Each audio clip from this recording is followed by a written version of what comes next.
Hi, this is Natalie Hoffman of FlyingFreeNow.com, and you're listening to the Flying Free Podcast, a support resource for women of faith looking for hope and healing from hidden emotional and spiritual abuse. Welcome to episode 273 of the Flying Free Podcast. 6 years ago, at the time of this recording, I attended a large Baptist church in my area, and I was shocked by what I heard in the sermon that morning. Shocked enough that I took good notes, and then I wrote a letter to the pastor and his team. And then I posted that letter on my website. And now I'm going to share that letter with you because it is still as relevant today as it was back then. And my guess is that many of you have heard similar messages preached from similar pulpits, and maybe you sat in the pew feeling oppressed and gross, but you didn't know why, and you didn't know what you could do about it anyway. Well, I hope that this letter will help you see why a sermon like this would have made you feel so terrible. So here's my letter. I came to worship within your walls this morning. I came to worship, and I left with 100 other women, every single one bleeding. I began my worship journey within the walls of another, smaller church when I was 7 years old. I fell in love with Jesus that day. I wanted to be a missionary. I wanted to be a pastor's wife. I was aware that girls couldn't be pastors. I wanted to be like Corrie ten Boom and Elizabeth Elliot and Ann Keemel, my heroes. I wanted to share Jesus with everyone I knew. I wanted to live and breathe and die for him. I loved him as much as a girl possibly could. By the way, if you want to hear my story, I'm just going to take a break from the letter here and just say, at the time that I wrote this letter, I had not written my story yet, but I have now. And I wrote a memoir called All the Scary Little Gods. You can get it on Amazon in Kindle, paperback, and Audible formats. In the Audible, I read it, and my little parts help me out. So there's several of us that are reading that story in Audible. It's not just my story, though. It's also a pathway. Really, I show you through my own life experience, a pathway out of emotional and spiritual abuse. Anyway, let's get back to the letter now. I did share Jesus with everyone I knew. I got in trouble for it at school with my peers. You hit a certain age and it's not cool to share Jesus anymore, but I did anyway. By the time I graduated, I was affectionately voted most likely to become a nun. I had a reputation for loving Jesus. I went to a small Christian college in Roseville, Minnesota, and held leadership positions there, working with other college women in the dorms, doing discipleship. When I graduated, I taught English in a small Christian school and listened to the teenage woes of my students after school hours. Later, I raised support and went into full-time ministry working on the University of Minnesota campus, doing what I loved, sharing Jesus with women. I loved my life. And then I got married and everything changed. But this letter isn't about me. This letter is actually about 100 other women who were sitting inside those same walls with me this morning. Did you know that among those who claim faith in Jesus, the vast majority of divorces are initiated by wives in their 40s and 50s? Now, by the way, I know people have asked me, well, where did you get that statistic? I've worked with, there's been between 4,000 and 5,000 women that have come through my program in the last 7 years. And most of them are in there. If you put it on a bell curve, most of them fall in their 40s and 50s. And the ones that actually get divorced, that go through a divorce process, are usually right around that age as well. So that's where I get that from. It's very unscientific, but this next statistic, I'll say what it is and then I'll talk about it a little bit.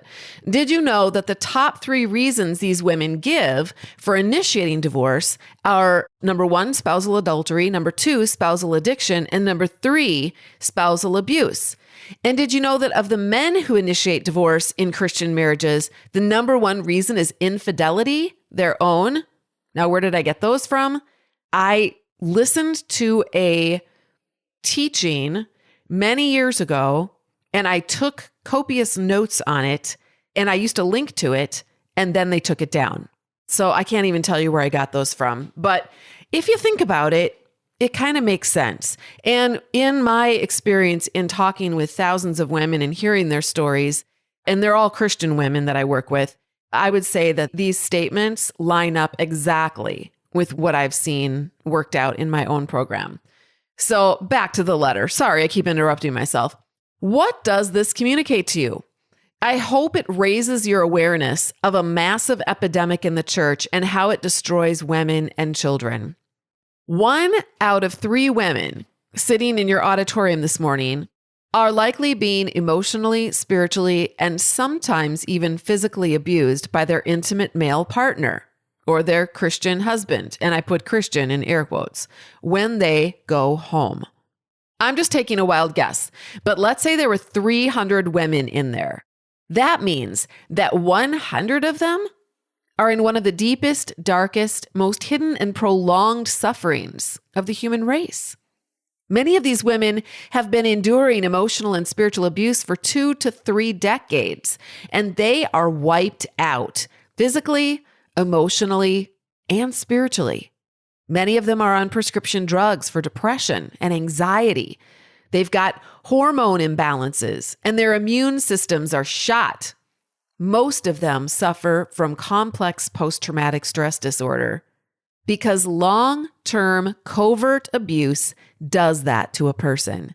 It messes with their bodies in unseen ways. So I just want you to keep that in mind as I recap some things that you taught them today. Number 1, you taught them from the book of Jude that when people get tired of their marriages, they want to change. So rather than staying committed, they decide to, quote, do it their own way. They say, quote, I'll be my own authority. And they discard their marriages in pursuit of their own selfish desires. That's what this guy said in this sermon. When you said that, 100 women who are regularly begging God for mercy on their bathroom floors, begging God to end their lives so they can find relief, those women experienced paralyzing terror and despair. They may have even heard from an abuse hotline or secular counselor. Bible counselors tend to re-abuse them, so they do eventually find real help from the secular culture, which seems to be more educated about abuse dynamics. They may have heard that they should get to a place of safety, but they love Jesus. They are committed in ways most folks can't fathom, and they are far from selfish. They've sacrificed everything on the altar of marriage. Their girlhood dreams of being in a safe, loving relationship, their careers, their desire to use their gifts and skills. And they know that if they were to stand up and tell the truth about their marriage, they would be accused by people like you of being selfish, of, quote, doing it their own way, of, quote, being their own authority. They believe they are earmarked for a lifetime of abuse. Why? Because you told them God says so. You taught them it's His will for them. If they were to rebelliously believe otherwise, you would accuse them of not knowing God. Ask me how I know. Number 2, you said, if what I'm saying feels offensive to you, you are identifying with worldly captivity instead of biblical reality. When you said that, 100 women were offended, not in an angry way, but in an utterly hopeless, I wish I was dead way, because you damned them for, quote, identifying with a worldly captivity.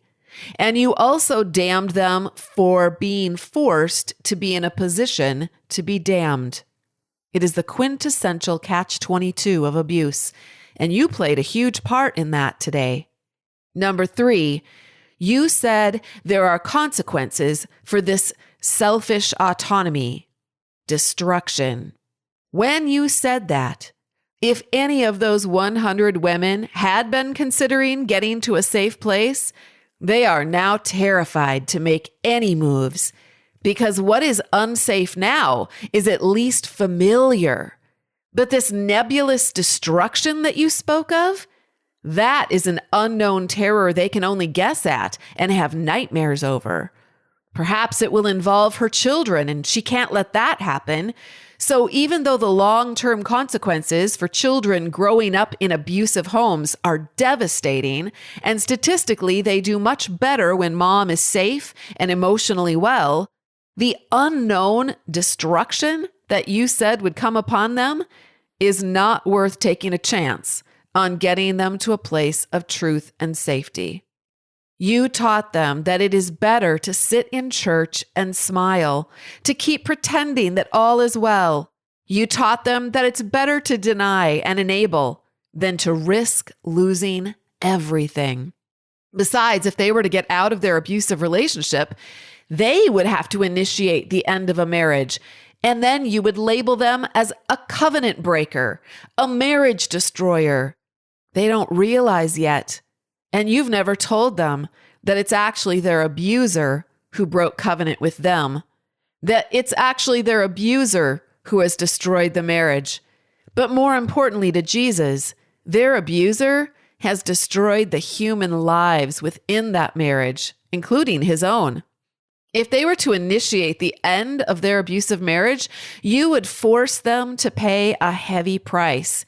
You reminded them of that heavy price this morning. It lay like a cold, threatening mountain in the depths of their being. Number 4, you told them their bodies didn't belong to them. You told them their lives didn't belong to them. When you said that, you reinforced the message they get every day from their abuser, that they exist for one reason only, to service the abuser. Their bodies belong to their abuser. Their lives belong to their abuser. You told them that if they were to rise up and make any other choice, they would be in rebellion against God, their abuser, and the church. Why? Because you taught them that God speaks through their authority, and you taught them that their authority is their husband and you, the church leader. They have no choices. They have no autonomy. You stripped that away from them. They are only 100 hidden women sitting next to abusers in the pews of your church, and you are keeping them there. And unlike their abusive husbands, who didn't hear a damn word you said, these women took every single word to heart. Let me back up a minute now. I get what you were saying. I get it. I really do. I've been going to church, reading my Bible through every year, doing Bible studies, listening to sermons online, and reading bazillions of nonfiction Christian books for 40 years. 46 years now, since it's been 6 years since I wrote that. Everything you said is true, unless you are talking to an abuse survivor and an abuser. Here's what you need to understand. An abuse survivor believes there is grace for everyone but her. Believes she is only worth love when she is making her abuser and her church happy with her. Believes she will not be heard or believed. Is scared. Is exhausted. Is hiding to survive. Feels crazy. Feels hopeless. Feels unloved. Her abuser acts as if he is entitled to whatever he wants when he wants it. Demands grace and forgiveness without repenting or asking. Ignores his wife's voice. Blames his wife for his sin. Minimizes his sin. Expects submission. Expects unquestioning support. Expects to get his way. Is intermittently kind and then mean, depending on his agenda. There is a world of difference between the sheep and the wolves. Shepherds who love the sheep need to get this straight. I'm asking you, no, I'm begging you to keep those 100 women in focus when you preach. Because if you knew who they were when you looked out over that sea of faces, and if their upturned eyes were looking into yours, I would like to believe that you would feel compassion and understanding and that you would phrase things more carefully. I don't know if the problem is that you don't care about those 100 women, or if the problem is that you simply aren't aware that those women exist in your church. Bear with me and I'll explain my unwanted confusion.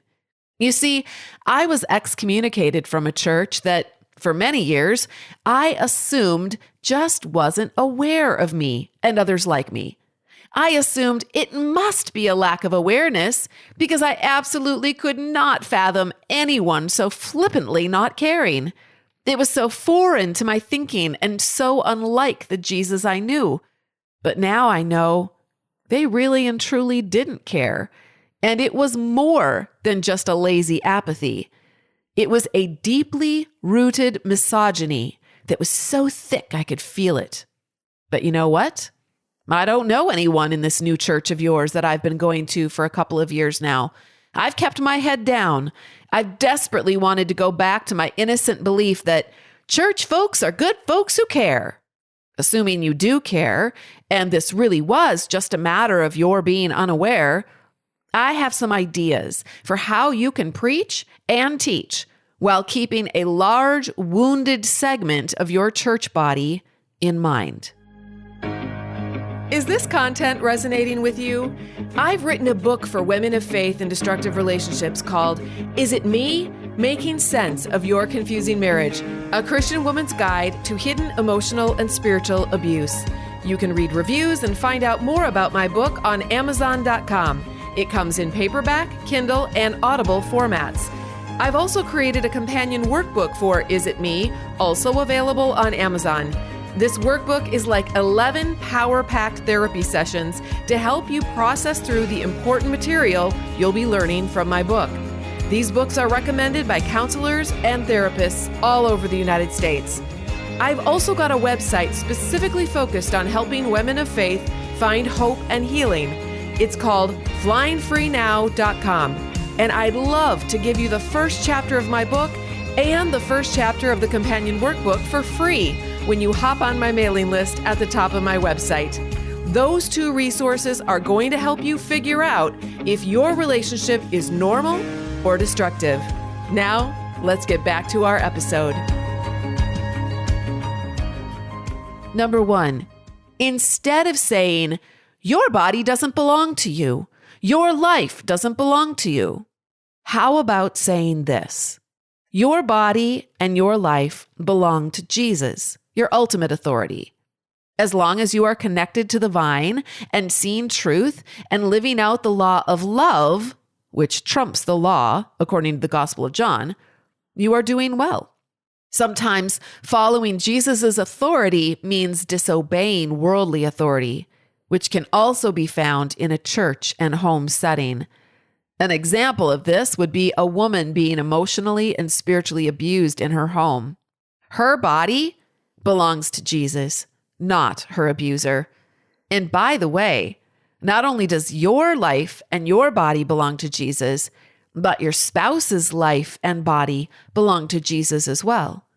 So if you're not treating your spouse's life and body with loving honor, then you're missing the point of grace. Now, that's a message that would speak living truth to both the victim of the abuse and the abuser. It would deliver hope to a victim and truth to an abuser. Abusers almost never repent. It's part of what makes them abusers and not just your average Christian sinner. Getting a hard-hearted individual to repent and change, though, is not your job. That's God's job. Telling the truth is your job.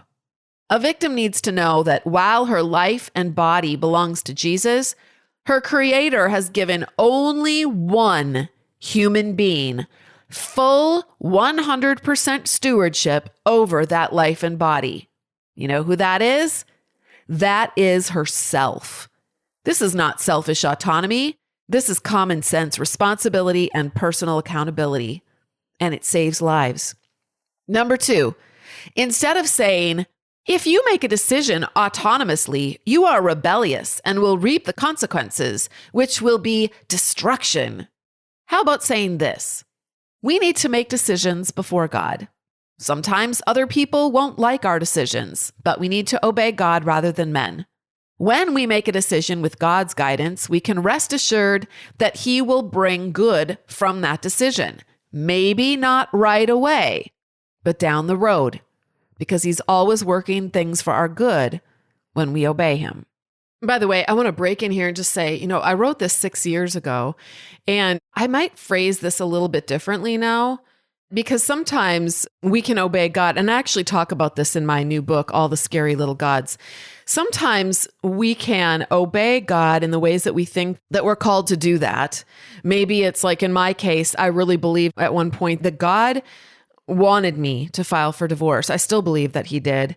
But that doesn't mean that life is going to be really easy after that. Just because you obey God doesn't mean that the pathway forward is going to be easy. I have this chapter in the book called Forks, and it talks about forks in the road. And I've talked about forks in the road in my program as well as on the podcast here. I don't know where, but I know that I've talked about it before. But when we make decisions for our lives, sometimes what we see, it's like both paths are very difficult when we look at what's initially on that path, on each path. But when you walk down one path, eventually, number one, there's going to be beautiful treasures that you can find along that path. And eventually it's going to lead to ultimately maybe a smoother road, perhaps. Not always, but sometimes it does. I would say for me, going through the divorce process was horrible, and all of that was very, very difficult. The aftermath, there was a lot of very difficult things afterwards as well. However, when I look back at my life before my divorce and then after, it was a very, very, very different life. And I would never in a million years want to go back to that prior marriage.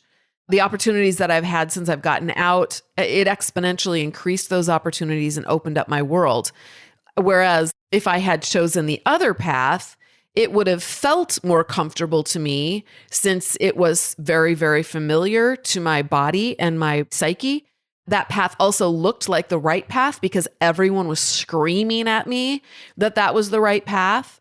All the little scary gods were yelling at me.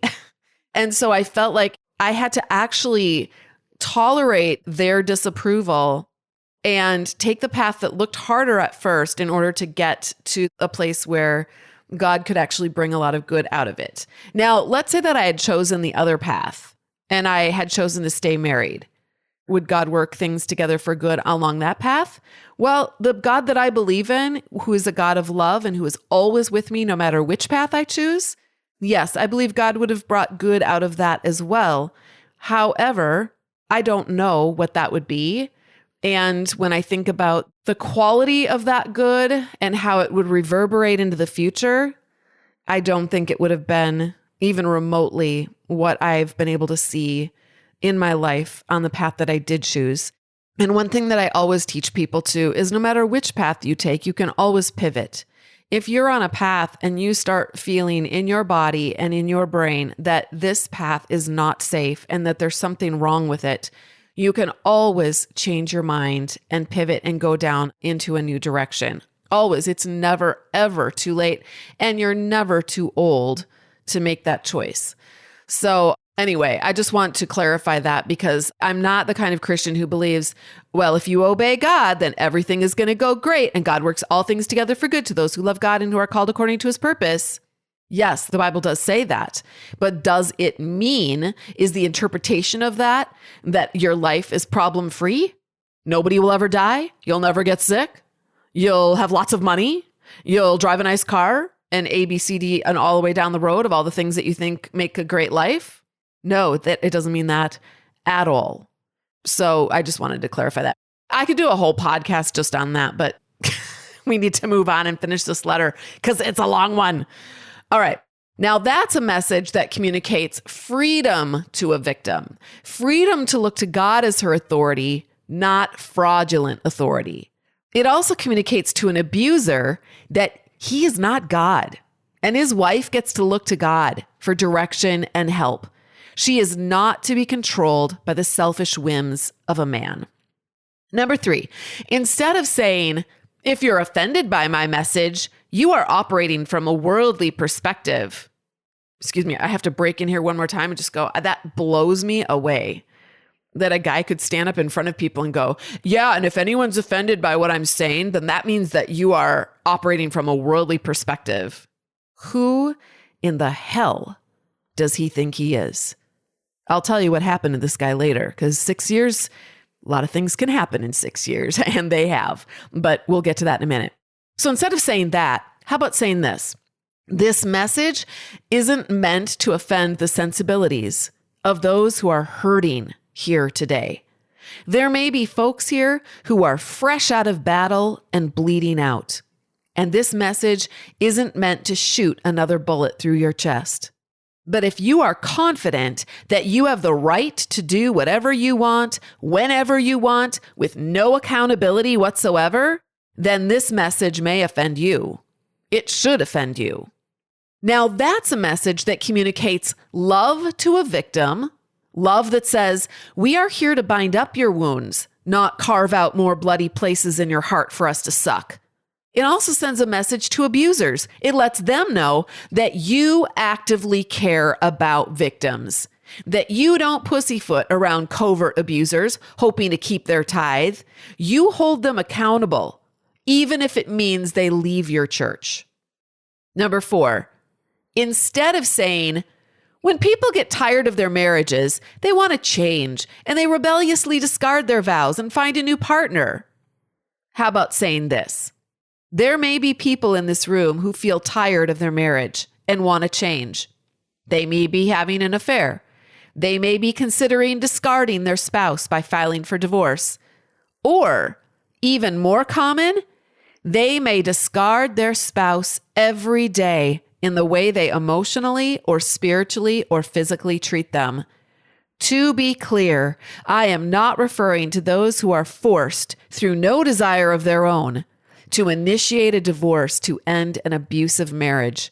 Divorce for the purpose of protection and safety is not what I'm talking about. We want our women and children to be emotionally, spiritually, and physically safe here at our church.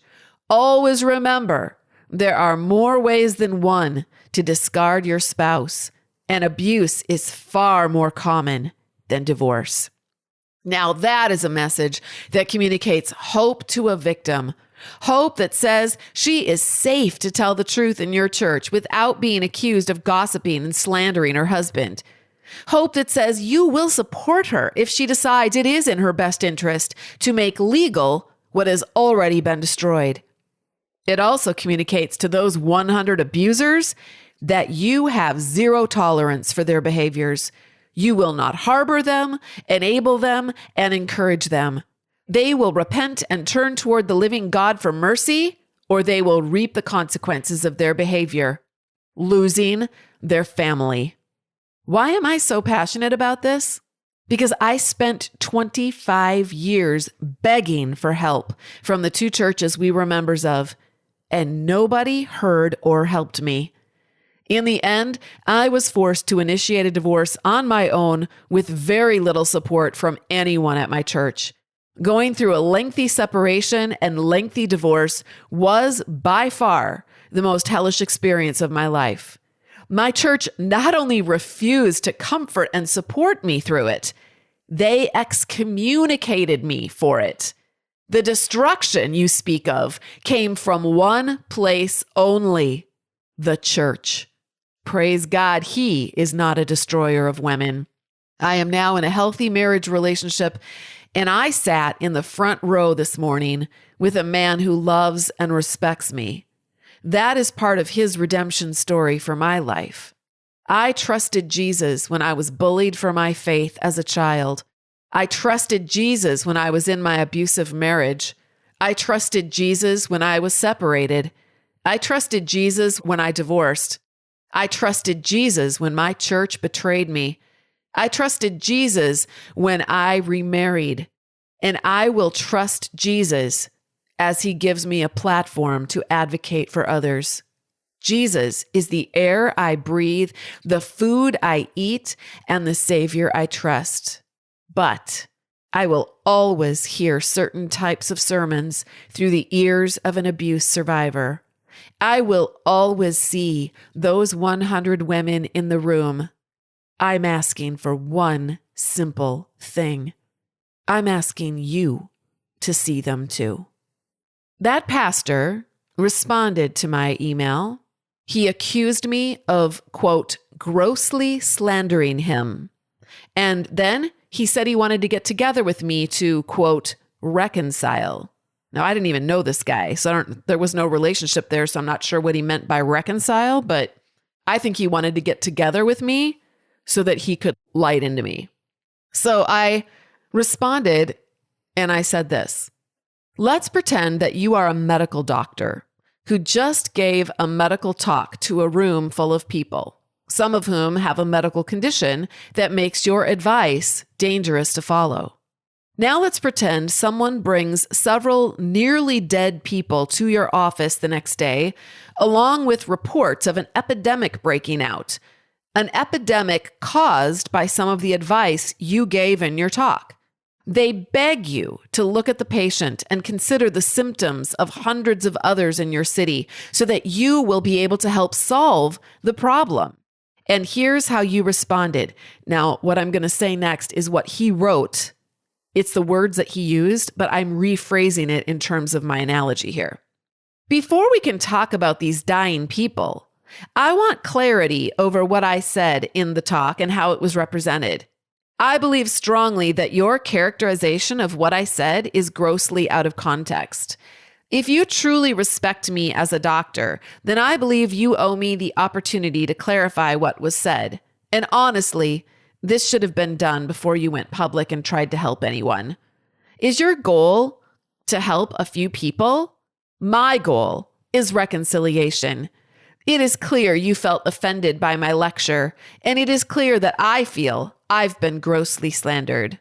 Until I get to clarify myself, and you get to repent of your bringing up the problem, it will be difficult for us to continue with discussing the problem. Your husband is more than welcome to attend, and please know that I will have a member of the hospital board and possibly my wife attending with me. Shepherd, instead of looking at the problem, this is me talking now to him again in the email, instead of looking at the problem and hearing the bleats of the sheep over on my website, you've chosen to make this about yourself.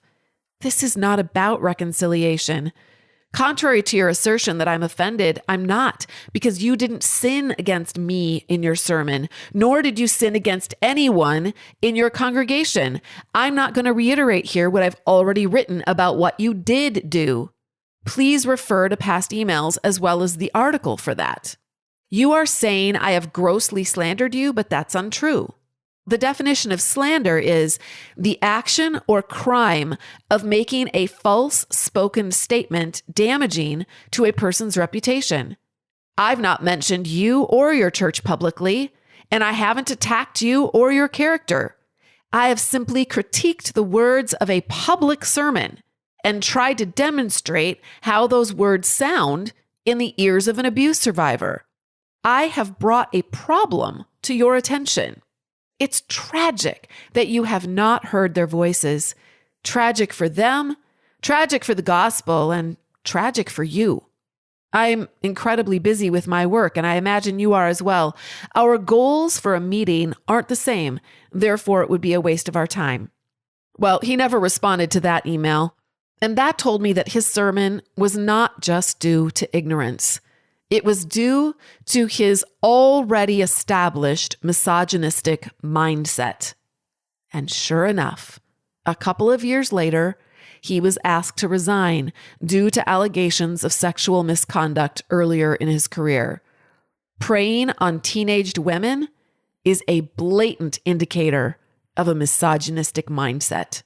Shortly after he was asked to resign, he started a brand new church in the area with the help of all of his followers, who also were not able to see through his charismatic personality. Men like this eventually goof up, though. It's just a matter of time before his mask slips and someone else gets hurt. The reason I'm bringing this up here on my podcast is because I want you to be able to not only recognize these kinds of messages spoken in certain kinds of churches, but also to be able to unhook from these kinds of messages. Again, if you would like to hear about how I was programmed as a child and young adult, what happened in my life as a result of that programming, and how I deprogrammed and changed the entire course of my life, as well as the lives of my kids, I wrote a book called All the Scary Little Gods. You can get it in Kindle, Audible, or paperback on Amazon. I'm going to read just one little review here. I absolutely loved this book. It was so empowering to read Natalie's story. My story, although slightly different, was just as affected by toxic culture. I felt my anxiety and depression lift as I read her words. Narcissists who controlled the narrative in my life scared me into submissions I didn't even realize. Trying to be a good girl so that God would be proud of me, I became entrapped in a culture that I know now God did not design for me. It was a relief to read that it is okay to detach from people-pleasing and instead focus on who I really am and what life I want to live. The honesty in Natalie's book was so refreshing, so real, so enlightening. Hearing her reveal her inner thoughts normalized my own thoughts during my growing up years. I loved the thought that I always have had a great empathic witness in my life. It is a rare book that can be both entertaining and life-changing. A very good, easy read. I couldn't put it down. Thank you for that review. At the time of this recording, there are over 60 reviews on Amazon. It's been out for 1 week. I'm so grateful to everyone who's already read it and reviewed it. I wanted to say one more thing because I realized that this is, it's a big book. It's 395 pages. It's very hefty. And it has 89 chapters. And that might feel like, oh my gosh, that's so overwhelming. I don't think I could read a book that long with that many chapters. But here's how I set it up. And I did this on purpose, specifically with abuse survivors in mind. Instead of giving you a big, huge baked potato that has tons of stuffing in it, that you feel like, oh my gosh, I've got to eat that whole thing. Maybe if you're starving, you really would want to eat the whole thing. But sometimes we just don't want to sit down and eat a great big, huge potato in one sitting. But when someone gives you a bag of potato chips, that's a different story. And that's what my book is. My book is a bag of potato chips. Every chapter is very short. It's very power-packed. It's got a little bit of a punch that's going to give you a bit of a dopamine hit, just like a potato chip would. It's easy to eat. It's very tasty and salty and addicting. And it just makes you want to have, you know what? I just want just one more chapter, one more chip. That's it. And then you read that chapter and then you think, they're so short.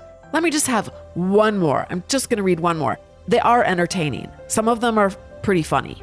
And yet also, I tried to put something very profound in every single chapter, something that would make your mind tilt and it would turn on, maybe not a light bulb, but it would light a little candle. And by the end of the book, you're going to have 89 little candles lit in your dark corner of the universe, and it's going to light up your whole life. Hey, beautiful butterfly. Thank you so much for listening. If you liked this episode, be sure to subscribe and then consider leaving a rating and review so others can find us. To connect with me and get a free chapter of my book, head over to flyingfreenow.com. And until next time, fly free.